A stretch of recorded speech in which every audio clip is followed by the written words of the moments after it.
Hi, and thanks for joining me here in my shop.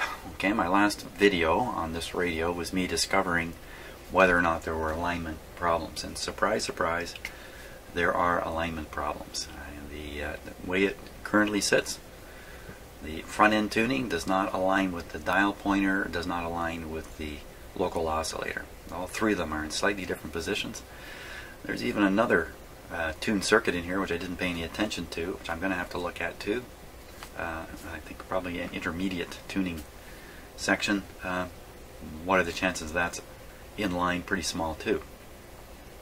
So in thinking about this and trying to decide what to do next, I decided I'm going to attempt to correct any alignment problems in the IF. That's fairly straightforward, though usually when I say straightforward, that's the end of things being straightforward.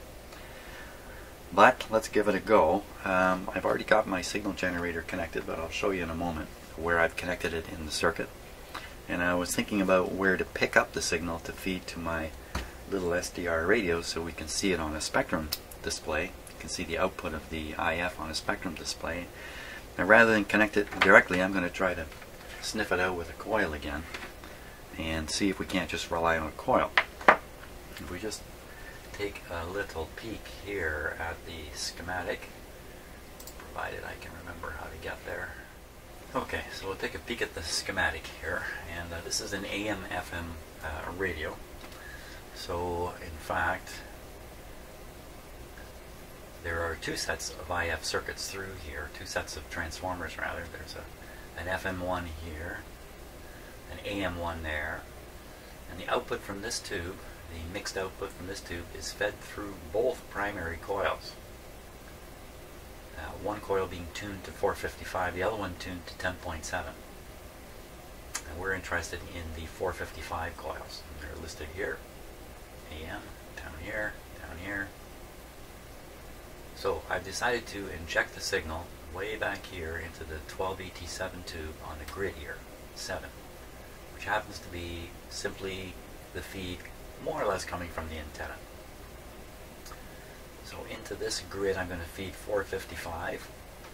So it'll be perhaps amplified a little bit by this tube. But the main thing is my signal generator is not influencing the electronic state of this transformer in any way. It's isolated away by the tube here. And we'll be able to adjust this coil right. And I was looking for some place to connect down here where I could connect my SDR radio antenna maybe through a capacitor and resistor to some point in the circuit here and see what's coming out of the second coil. After staring at this for a while, I've decided, well, let's see if we can pick it up on a sniffer coil. And ideally I'd be wanting to pick it up from here while I'm tuning. While I'm tuning these two, I would want to be looking at the output from these two, which is actually coming to this grid. Should appear in this plate circuit. You know what? I can actually attach here, and I can watch these coils.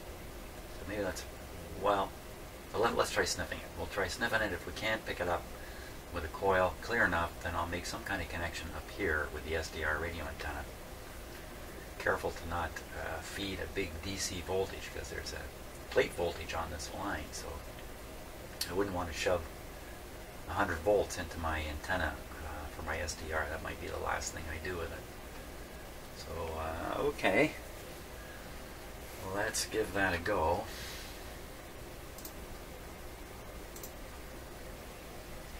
So I got my coil at the ready, my sniffer coil, and probably up at the top here is really a better place.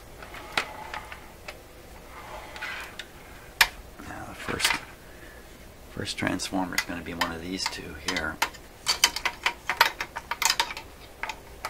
Okay, we'll have to swing it around a bit and watch for it. Now I've got my sweep generator, which is sitting right here, set to sweep through the IF frequency, starting at about 425 and ending at about 485, I think it is.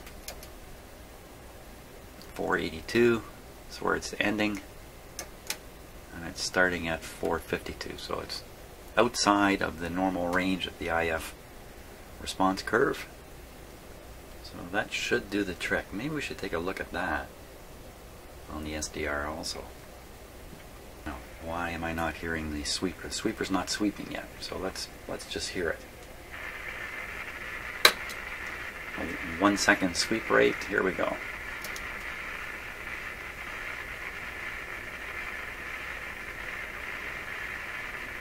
Doesn't that produce a lot of nothing?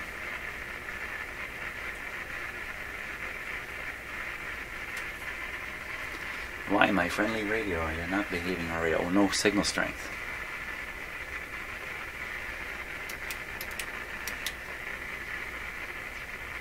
Right, just hear it now.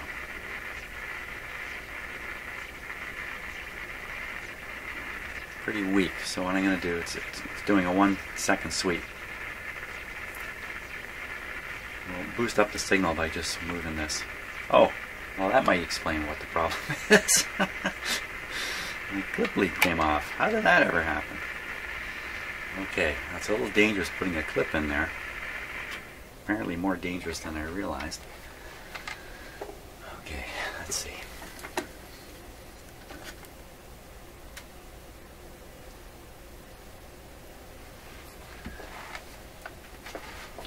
Pin number 7 on this tube.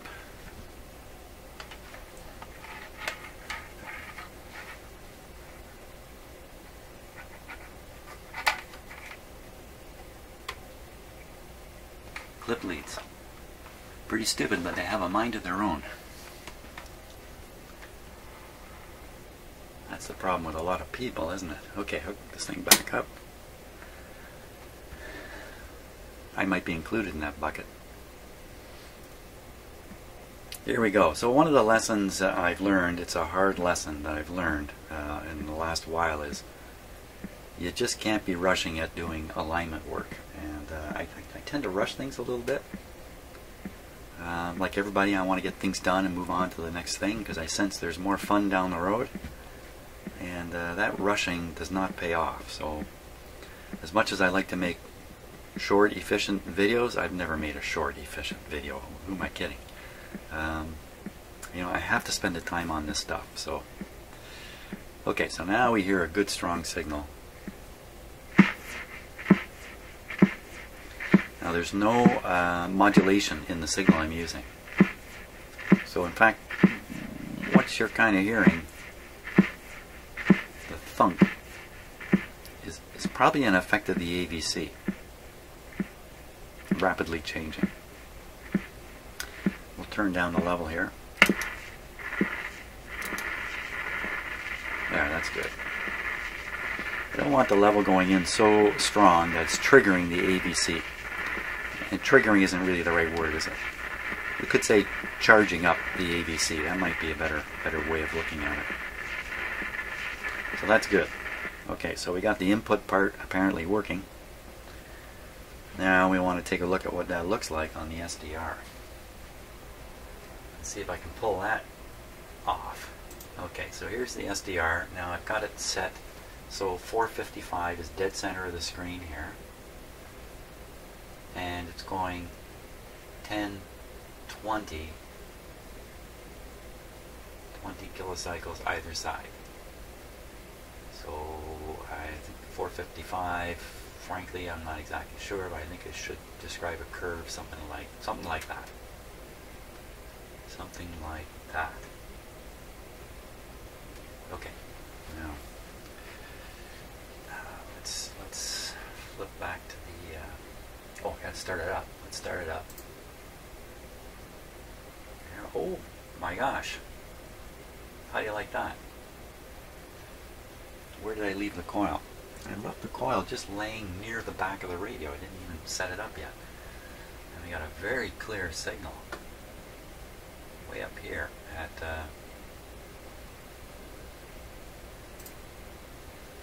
hang on one sec here, I have to make a few changes. Make the radio do what I want it to do. Come on. Well, find out where exactly. So it's about 448. There's a peak here. Now, is that the IF?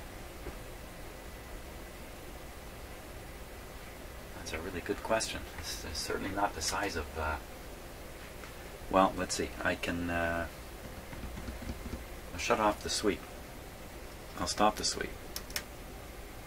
Oh, it's still sitting there. What is that? Let's listen.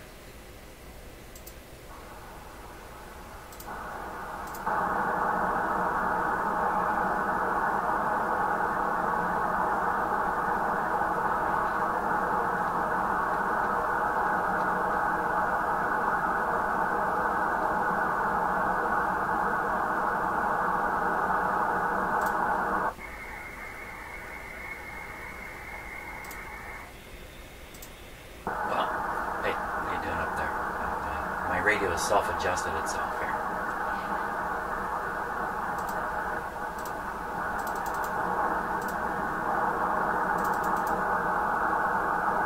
I'll turn off the power to the radio itself.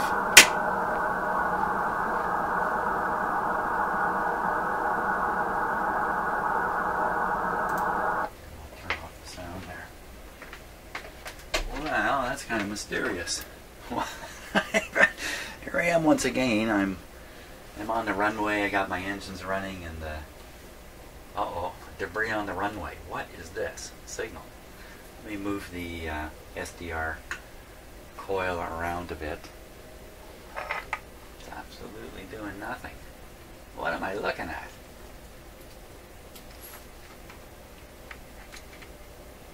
There's no input to the antenna anymore on the radio. Well, that's pretty mystery. That's pretty mystery. That's definitely pretty mystery, all right. 421. The output of my signal generator right now is steady at 421, which is not even on the screen here. It's okay, there we go. We'll just, you know what, we'll just carry on and we'll ignore that as much as it makes me uncomfortable. Put the radio back on. Another mystery just added to my ever-growing, overflowing bucket of mysteries. So what I'm doing now is I'm fishing the coil around a bit.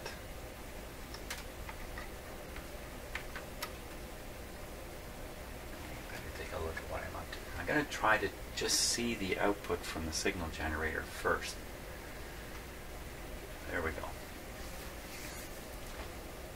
So now you see a signal up around 462 or something like that. I have no idea what that is, but here's my coil just laying here on, basically adjacent to the signal generator lead. And it goes away.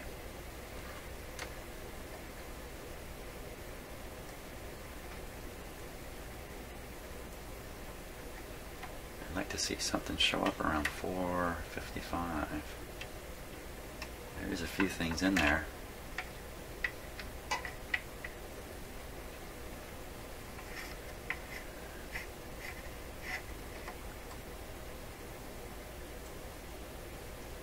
Okay, I think I see one. Just below 455. Kind of crazy where I'm putting this coil. Just watching the... Okay, it's all gone there.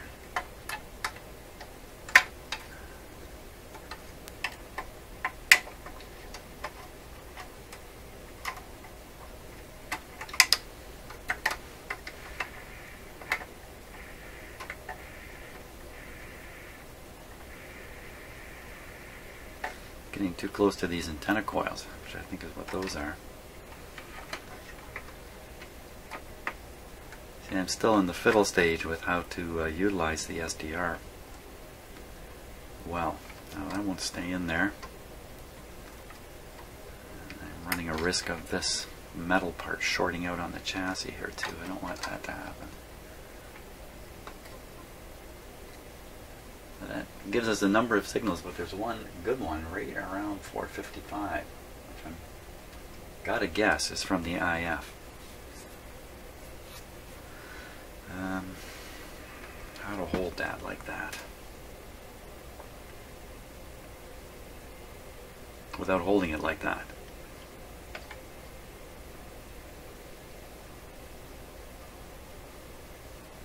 Well, I'm going to get a short circuit out of that somehow. I don't know.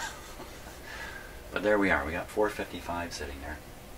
Oh, it's almost dead on 455 now. It seems to be drifting upwards. It is.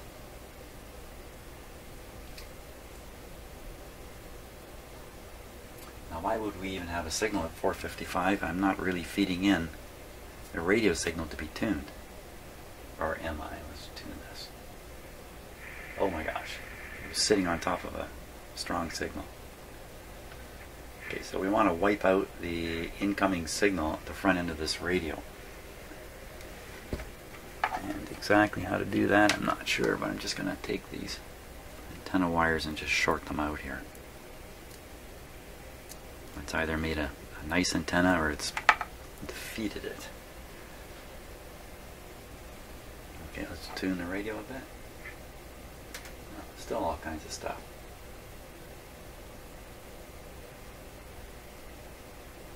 Wow. Holy smokes, look at that. Stuff everywhere.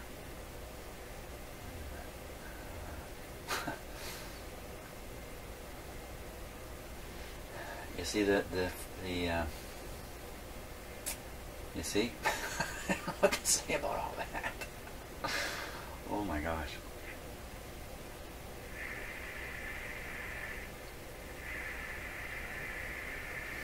I gotta come up with a better way of doing this. Okay, I think I have a better way. What I want to do is jump to the schematic here. Bear with me. I think I might want to pull this tube right out. Feed the signal in on pin 6.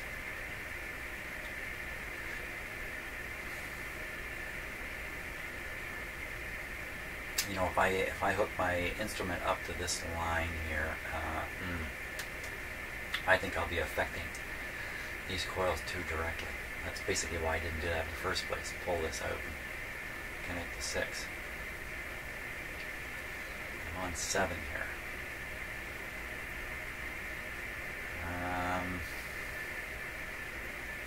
The other grid is picking up the oscillator, local oscillator. I could pin 2 to ground. Okay, so that's the deal. Pin 2 to ground, and we'll watch the SDR on this. Pin 2 to ground. Okay. Now is pin 2 in the clear? Give me 1 second here.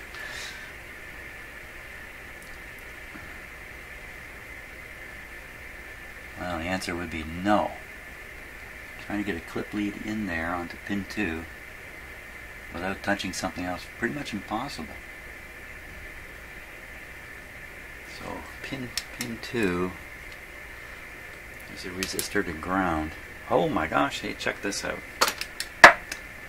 Never mind, everybody stop. Found something interesting here.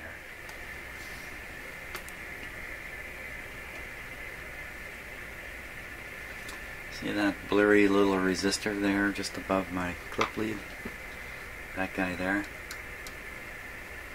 You can even see it already in my unfocused camera lens. It's cracked open. Okay, well, we have to do something about that. Wow, I missed that. Well, that is not a healthy resistor, is it? Holy smokes. In my mind, anytime you see a resistor cracked like this, it's because it's overheated. Now, maybe that's not true, but that's what I think.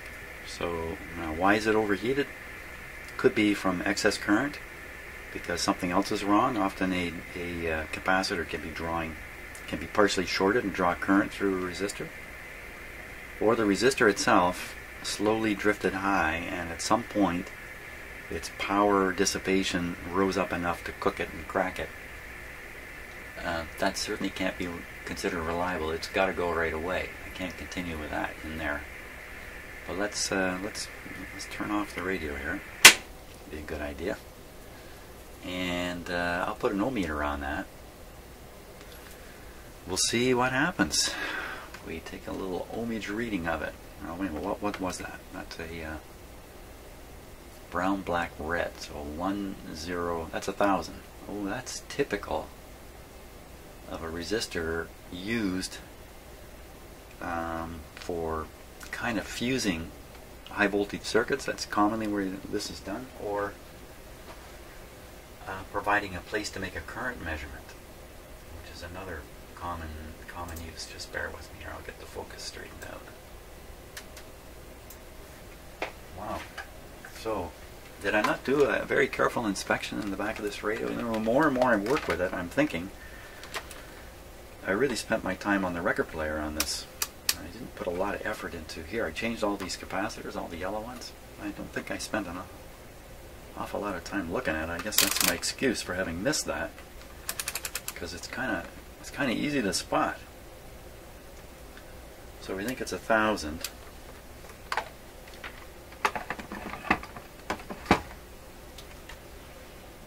It's supposed to be 1,000. Now it's in the circuit here, so isn't necessarily the best way to read, especially a defective resistor. You really get misled by this, but let's see what we get anyway.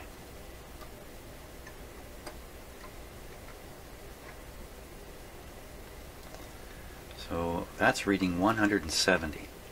It's very unlikely for a resistor to go down in resistance, so it's probably in a circuit where there's something else across it. Although that seems kind of weird too. So where is it in the circuit? It's in this switch, which I do not like trying to track down these switches and how they work. Now maybe it's connected to something that's easy to track down. Oh, there's another 1,000 here, just in the background. Its brother is back here. So all I know, it's looking like my 1,000 ohm story about why these resistors are in here is probably true. Let's see. I'll check this one.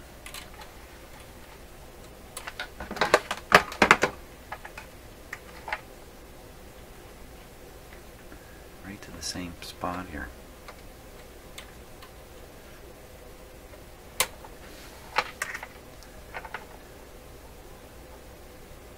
Now there you are, 1,000. It's 229, so that's 1,000. So that's okay. This guy is not doing as well. So 2 1,000s. That was my head banging the microphone, by the way. 2 1,000s. I like to do that periodically, kind of shake up my brain cells a little bit.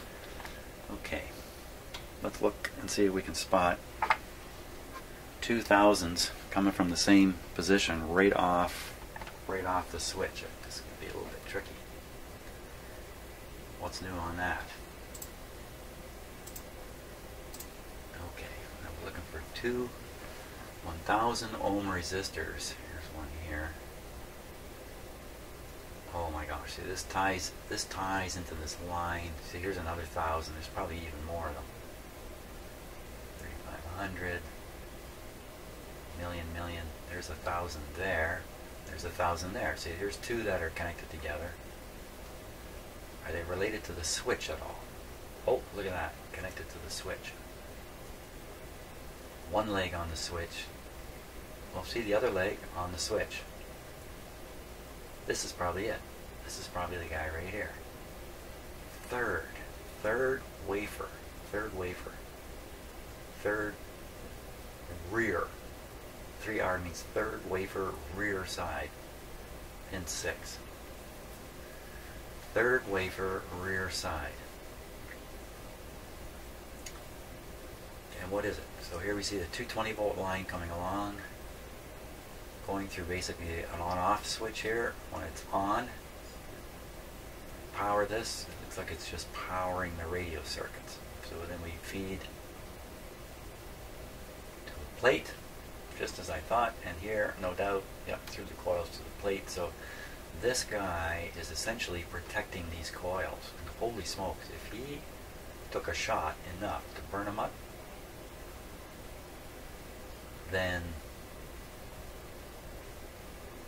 these coils came close to burning up too. unnerving. Did the resistor go on its own? Or was it taken out by something? And how come the resistance went down? How can you read?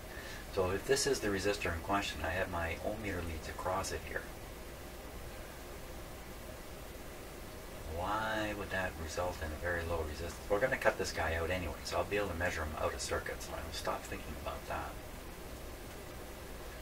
And see, this one goes to pin 1 and a capacitor. This one is right between the spots on the switch. Actually, it goes from 2 front to 3 rear. Let's take a look. Let's take a look and see. 2 front. 2 front to 3 rear.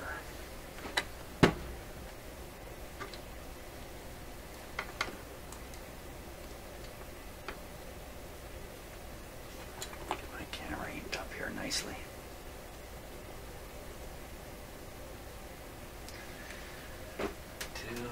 Front to 3 rear.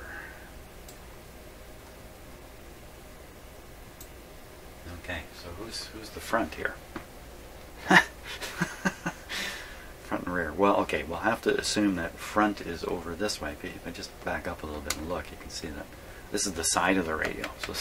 So it's not the front of the radio they're talking about. So front has got to be here. The rear would have to be here, back this way. 2 front to 3 rear. There it is. Oh boy, I hope that wasn't plugged in. Don't do that. No, it's not on. I think I would have said something if it was on. So that's the one. That's the guy. He took a beating. Well, we got to get him out of there. We can't continue with that in there. What was that I was going to do today? I don't want to bend it too much or we'll disturb the situation with the resistor and we won't be able to investigate it properly. They're coming off. One there. This pin here, don't get confused. Oh, I probably will.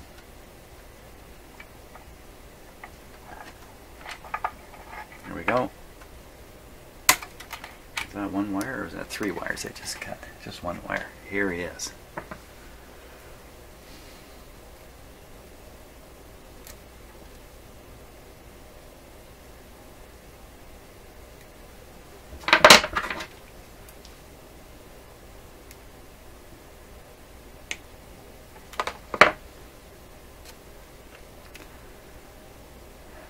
There you are. Okay, let's give him the reading. Let's give him the reading. The meter has clip leads.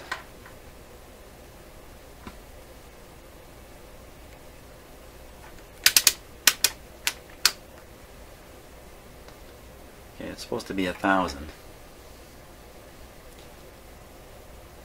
Not looking like it, is it? Oh my. Really? Supposed to be 1,000, it's over 20? It's completely open. Really? How can that be? Well, I mean, I'm not surprised that, you know, I got oh, I know why it might be open. It could be because I got the leads plugged in the wrong part of the meter. That might explain that.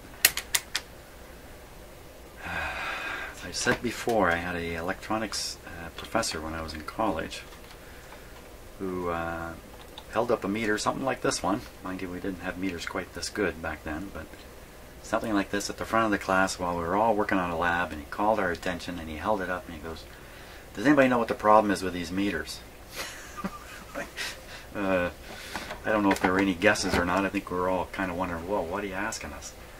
And he goes, "The problem with these meters is that they always give you a reading." What? What? And what he was communicating was, you know, you can't rely on the meter. It's you have to rely on as you use the meter. You got to know things are going on in the circuit you're testing. You got to know things about the meter. But the problem is, no matter what you do, you get a number on here. That's the problem. He's a very smart guy. Okay, so now we're reading 172 ohms. And am I crazy? That's definitely brown, black, red. 1000. So I've always said that resistors generally go high, but this one certainly hasn't gone high. It's gone low. Let's see if we can, how sensitive it is to, not very sensitive at all. It really likes that 172 number. Isn't that something? Now this could heat up a little bit and change. But I have another idea. Wait a minute, do I have to have a lighter in my pocket? I do not. I do not, or I burn it. But I can't burn it, so let's crush it. Okay, so I'm just gonna squeeze that baby. Squeezing now. It's a strength measuring device.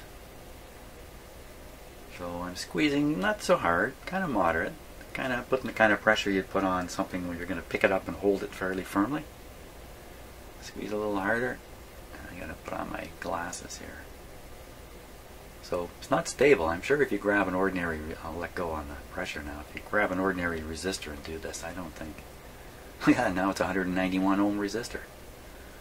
There you go. Set your own resistor. Set it the way you want it. Wow, okay, so this is bad news.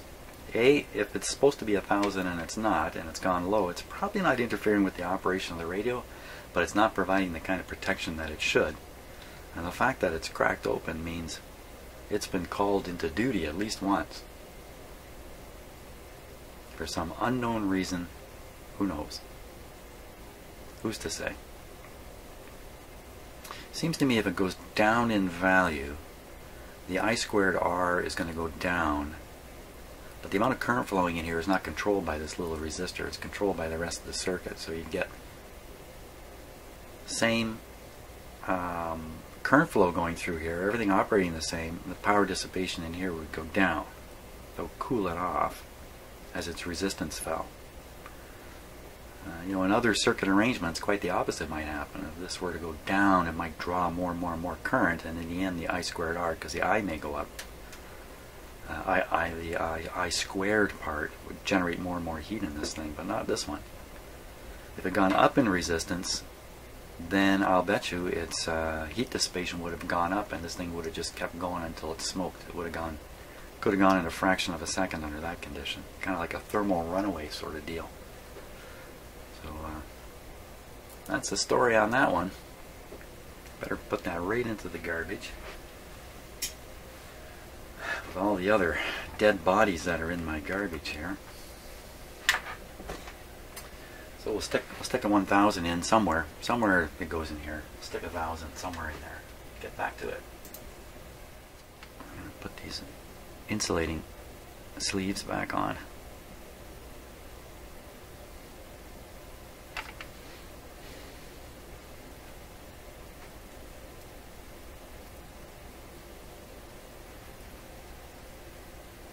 Because from a manufacturing point of view, it makes sense to cover these high voltage resistors. That might even be a hint that there's high voltage or something a little more critical about the components that have the sleeves on the leads. See, like there's no sleeve on that. So they put the sleeves on for two reasons, I would think. One, there's simply high voltage there, and they like to do that. Kind of marks everything, doesn't it, if you think about it. And the other one would be reduces the risk of having a fault in a newly built radio that does a lot of damage. Fault being an accidental short between these leads here. Otherwise, it's money, right? These radios are all about money. It's all about making it cheap enough people will buy them.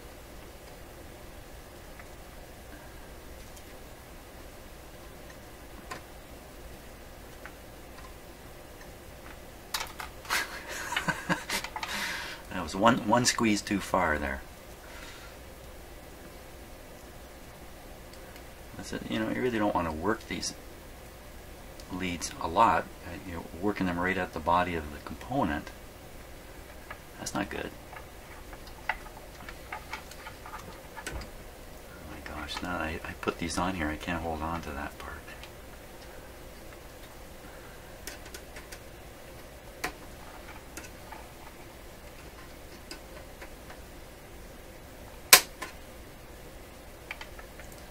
Good enough for soldering.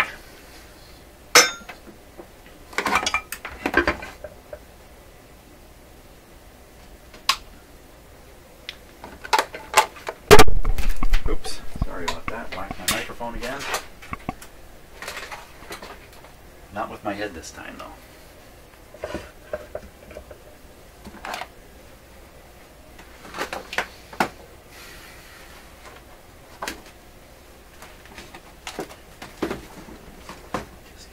There for Mr. Soldering Iron to come up to speed.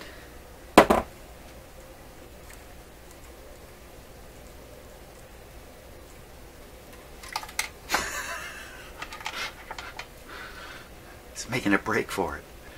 He's trying to get away. Come on, resistor. Why would you want to get away? This is what you're on the planet for. This is your purpose.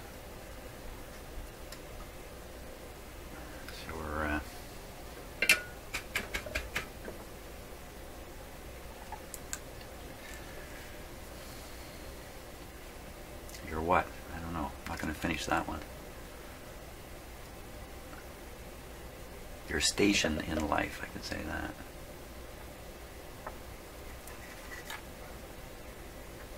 Some trip solder on your finger.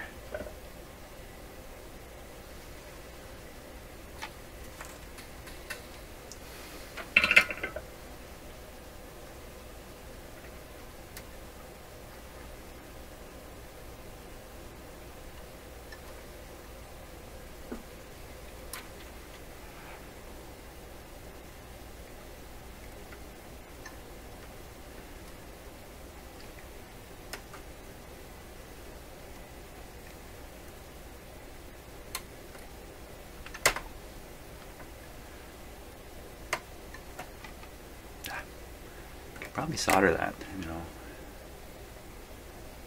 just fine.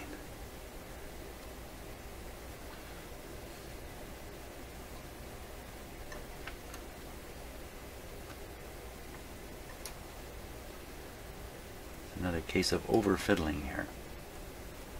That's good.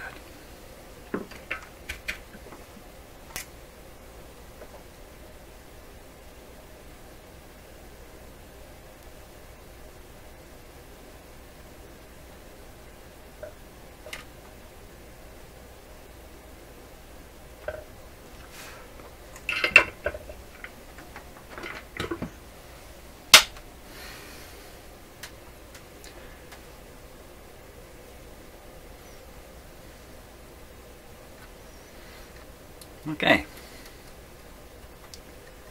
Good. Okay, we dealt with that. Probably made no effect on the operation of the radio, which is why I was getting along fine with it the way it was. Okay, let's see if we can make this guy work again. There we go.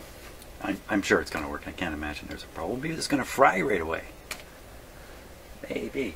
Now that's a higher wattage resistor. I can take a higher heat. Now that it's 1,000, maybe it's...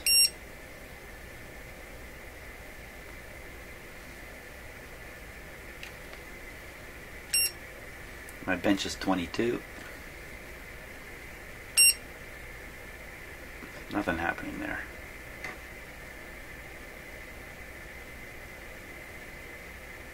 27.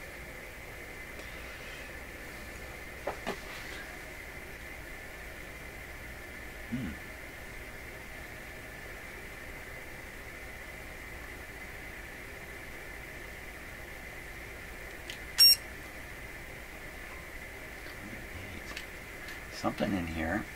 Oh, there's a high wattage resistor there. Doesn't look heated up at all though. It's a little puny tiny one.